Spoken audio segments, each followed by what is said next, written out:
करने के पहले मैं आपको ये बता दूं कि भाई ये रैंसमवेयर क्या भला है। तो जैसे आपको पता होगा कि वायरसेस होते हैं कंप्यूटर्स में। अब वायरस क्या होता है? वायरस कोई कीड़े नहीं होते जो आपके कंप्यूटर के अंदर चले जाते हैं। वो एक तरह से सॉफ्टवेयर होता है जो आपके दूसरे सॉफ्टवेयर या आपके डेटा को इफेक्ट करता है। जैसे आपने अलग अलग वायरसेस के नाम सुने होंगे। ट्रोजन होता है, वो क्या करता है, आपके कंप्यूटर की एक्सेस रिमोटली किसी को दे देता है। उसके बाद कुछ वायरसेस होते हैं जो शॉर्टकट क्रिएट कर देते हैं आपके डेटा का, या फिर विंडोज की फाइलों को इफेक्ट करते हैं। ऐसे ही एक सॉफ्टवेयर बोलिए या एक वायरस बोलिए, उसका नाम है रैंसमवेयर।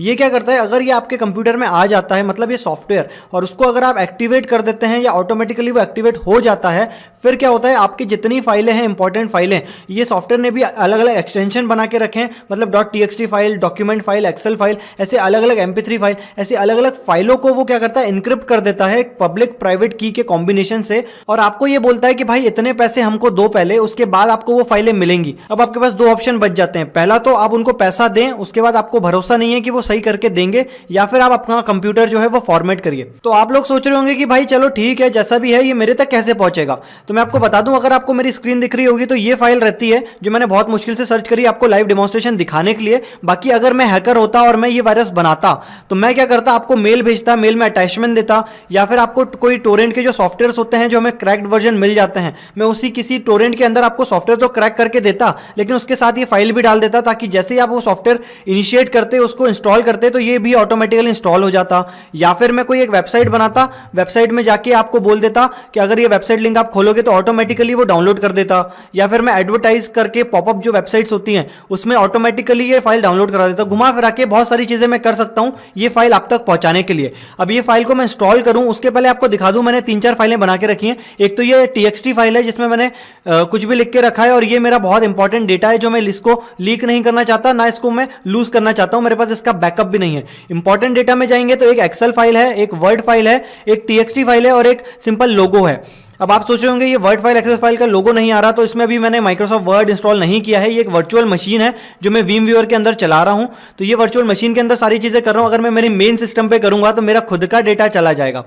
तो अब ये सारी फाइलें आपको दिख रही होंगी, और इसी का मैंने एक जिप भी बना के रखा है। तो मैं देखना चाह रहा हूं कौन कौन से एक्सटेंशन, कौन कौन सी फाइलों पे ये इफेक्ट करता है। आपको करना क्या है, ये है वो फाइल। अब ये फाइल को आपको सिर्फ डबल क्लिक करना। मैंने ये डबल क्लिक करा, इसको रन कर दिया।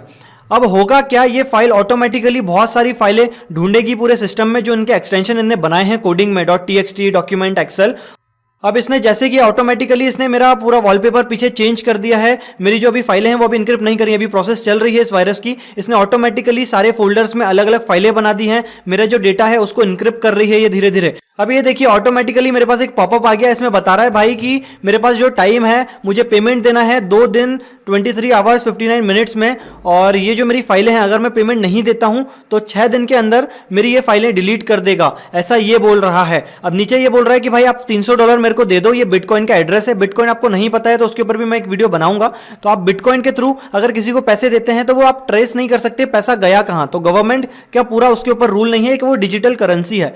अब ये बोल रहे हैं कि आप बिटकॉइन पे इनको $300 दे दो, उसके बाद ये आपकी फाइलें करके देंगे सही। यहां पे इन्हें लिखा हुआ है कि भाई मेरे कंप्यूटर को क्या हुआ, मेरी फाइलों को क्या हुआ, मैं पे करूंगा तो क्या चीजें मिलेंगी। इवन इनका कस्टमर सपोर्ट है भाई। आप इस पे क्लिक करो, यहां पे कुछ लिखो तो इनके पास मेल जाएगा, फिर वो आपको रिप्लाई करेंगे, पता नहीं क्या क्या होगा। तो अब ये है कि आपको पैसा देना है। पैसा देने के बाद चेक पेमेंट करेंगे तो ये कनेक्ट करेगा सर्वर से, और बिटकॉइन के सर्वर से कनेक्ट करके बताएगा कि भाई आपका पैसा रिसीव हुआ कि नहीं हुआ। अब पहली सजेशन तो मेरा ये रहेगा, अगर ये वायरस आ जाता है आपके कंप्यूटर में तो पैसा तो बिल्कुल नहीं दीजिए, क्योंकि ये पैसा लेने के बाद भी आपके पास श्योरिटी नहीं रहेगी कि सही करके देंगे। तो सबसे पहले तो आप देखिए, जो मैंने यहाँ पे एक इंपॉर्टेंट टेक्स्ट बनाया था वो कहाँ गया भाई। मेरा बहुत इंपॉर्टेंट टेक्स्ट था, लाखों की फाइलें थी वो तो गायब ही हो गई है, पता नहीं कहाँ गया। चलो इंपॉर्टेंट डेटा में जाते हैं। इंपॉर्टेंट डेटा में भाई ये क्या हो गया, मतलब मेरी एक्सेल फाइल है, मेरा जिप फाइल भी इन्हें हटा दी है, इंपॉर्टेंट टेक्स्ट जो था वो भी हटा दिया, लोगो भी हटा दिया। बार बार मुझे ये पॉपअप बोल रहे हैं भाई पेमेंट दो, पेमेंट दो। अब यहाँ पे मेरी विंडोज फाइल भी चली गई। तो सबका लास्ट में आप देखोगे एक्सटेंशन तो WNCRY आ गया है। मतलब अगर मैं फाइल ओपन भी करना चाहूंगा तो ये ओपन नहीं होगा। इनने हर फोल्डर में ये ऑटोमेटिकली इनने दे दिया कि आपको इसमें कुछ समझ नहीं आया तो उसको डबल क्लिक करो, इसमें यहाँ पे पेमेंट आ जाएगा। तो मेरा सजेशन रहेगा आप कोई ऐसे फालतू मेल ना ओपन करें, फालतू अटैचमेंट ना ओपन करें, स्पैम मेल ना ओपन करें, कोई फर्जी वेबसाइट ना ओपन करें। और इवन अगर आप कोई टोरेंट डाउनलोड करते हैं तो एंटीवायरस यूज करें। अब इवन मैंने ऐसे भी केसेस देखे हैं जिनके पास लाइसेंस्ड वर्जन एंटीवायरस था, मैं नाम नहीं बताऊंगा, बट वो लाइसेंस वर्जन एंटीवायरस ने भी कुछ नहीं किया, उसके बाद भी ये रैंसमवेयर आया है। तो अब ये रैंसमवेयर क्यों आया है? क्योंकि जो सिक्योरिटी पैच देना चाहिए माइक्रोसॉफ्ट को वो उन्होंने नहीं दिया। आज भी इंडिया में सारे लोग पायरेटेड चीजें यूज करते हैं और अपडेट पे ध्यान नहीं देते हैं। तो अपडेट इसलिए ही देते हैं माइक्रोसॉफ्ट वाले क्योंकि कुछ ना कुछ वर्नेबिलिटी आ जाती है, कुछ ना कुछ लूप होल आ जाते हैं, जिसको यूज करके हैकर पूरा सिस्टम खराब करते हैं। अगर आपके पास लाइसेंस वर्जन है तो सारे अपडेट आप कर लीजिए इंस्टॉल जो माइक्रोसॉफ्ट देना चाह रहा है। अगर आपके पास एक्सपी है या विंडोज 7 है और पायरेटेड है तो आपके पास कोई चारा नहीं है इसको फॉर्मेट करने के अलावा। फॉर्मेट करने के बाद एक अच्छा खासा एंटीवायरस डालें, उसमें भी श्योरिटी नहीं है लेकिन ठीक है, अगर ये वायरस आता है तो धीरे धीरे एंटीवायरस भी अपने अपने अपडेट देते हैं, तो अपडेटेड रखें आपके एंटीवायरस को।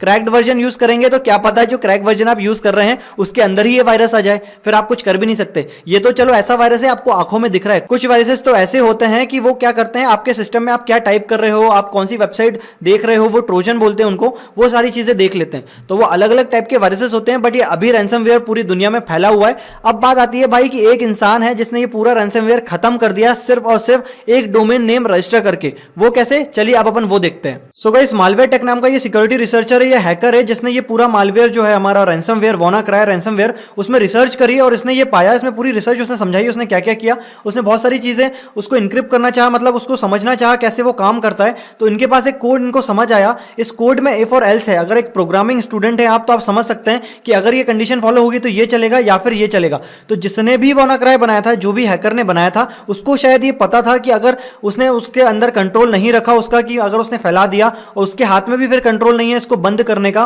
तो उसने एक कोडिंग इसमें लगा के रखी थी। उसमें 10-15 लेटर का डोमेन था, डोमेन मतलब वेबसाइट, 1015letter.com करके एक वेबसाइट है, वो रैंडमली इसमें जनरेट हो रही थी।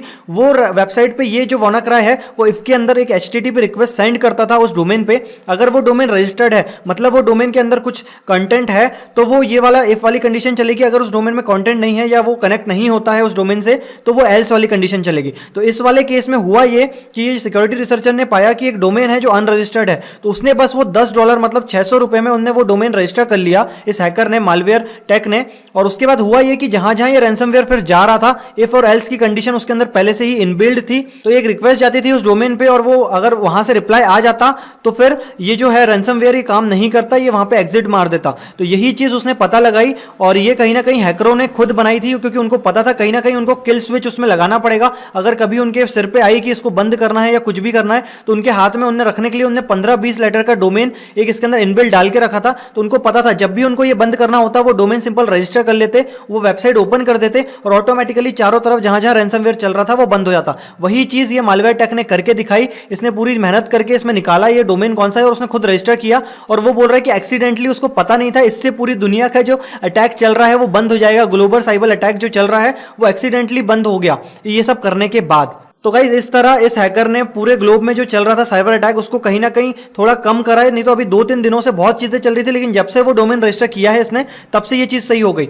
अब बात ये आ रही है कि और हैकरों को पता चल गई है ऐसी कोई वल्नरेबिलिटी है, तो अब कहीं ना कहीं इसका सेकंड वर्जन आएगा या थर्ड वर्जन आएगा, वो हैकरों के ऊपर है। दूसरे हैकर ग्रुप भी अब इसमें एक्टिव हो गए ये सब चीजों के लिए। तो मेरा सजेशन ये रहेगा, अगर आपके इस कंप्यूटर पर ये वायरस आ गया है तो आप फाइलें संभाल के रखें और फॉर्मेट कर लें कंप्यूटर को, क्योंकि अभी मे भी और सिक्योरिटी रिसर्चर काम कर रहे हैं वो फाइलों को डिक्रिप्ट